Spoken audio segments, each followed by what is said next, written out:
Hi everyone, welcome to my presentation. My name is Lana Terpapian, and for my presentation, I will be discussing the LGBTQ plus Latinx struggle related to intercultural communication. I believe that some specific real examples of social injustices that the LGBTQ plus Latinx community faces stem from the church and from machismo. When viewing the Latinx community, you can see that a good amount of Latinx people tend to be religious.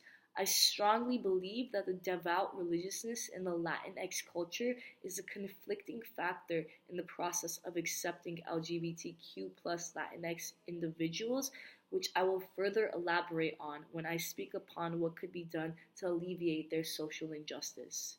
Having family members who do practice Catholicism or any religion really could have an effect on them understanding and accepting the LGBTQ plus struggle. The other specific real example of social injustice that I had mentioned is machismo, which is typically the notion of having a strong and sometimes aggressive attitude that men typically can carry within the Latinx culture. Those who are macho typically have a difficult time accepting those who are LGBT due to them not believing and understanding their lifestyle because it may not be normal to them. My first source would have to be a study conducted by Michio Harai, Mark H. Winkle, and Jason R. Popin.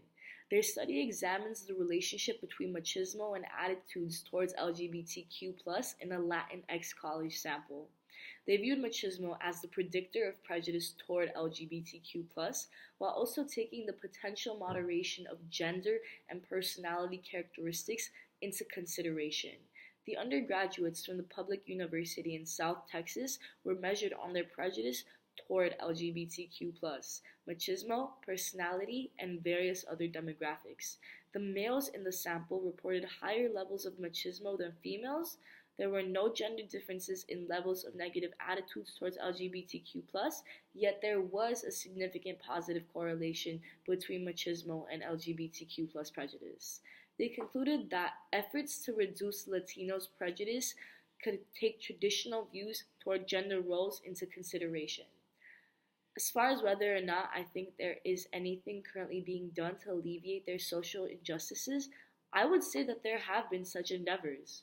This brings me to my second source, which is the Human Rights Campaign's Latinx LGBT Youth Report.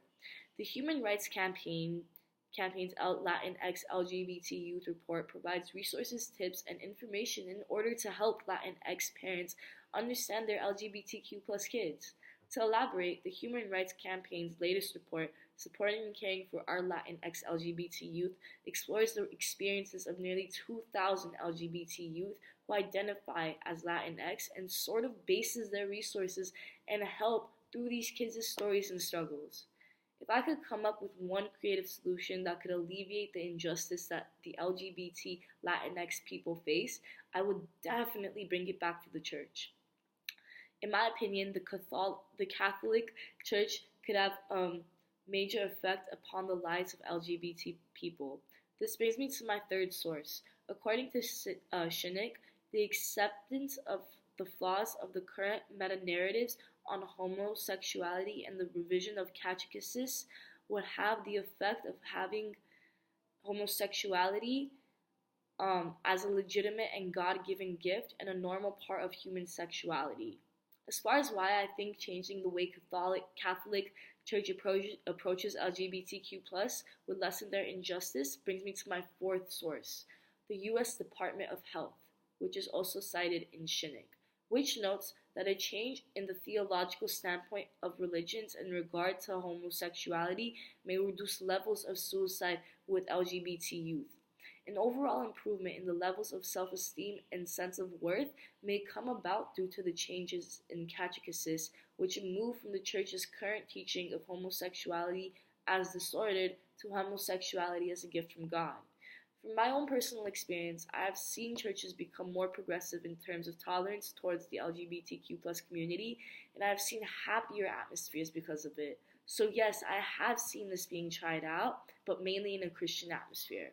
My fifth source is directly from our textbook and a concept I would like to tie into my presentation.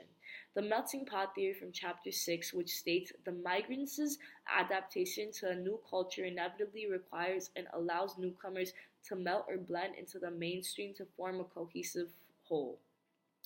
I wanted to apply this definition to my presentation because I feel that the LGBTQ plus and Latinx community should be viewed as a melting pot more than anything else, where the Latinx community allows newcomers, which would be the LGBTQ plus community, to blend in to form a cohesive whole. My final source is Christopher Escobar, my friend who shared his story with me. He came out to his family at the age of 13. He recalls how hard it was to even say the phrase, "I am gay" to them. His mother was understanding, while his father, on the other hand, had trouble accepting him because of his machismo. He oftentimes would ask his son if he liked girls when he entered high school, but stopped once he saw that Chris would date boys instead of girls. It took him a long time to accept his son. Chris told me that the aspect of his sexuality he struggled with the most was the Catholic Church telling him that marriage was only between man and woman. At first, he was very shameful to be part of the LGBTQ plus Latinx community, but now he takes the world's pride in it and feels that he is able to coexist in peace. This was my presentation on the LGBTQ plus Latinx struggle related to intercultural communication. My name is Lana Terpapian. Thank you.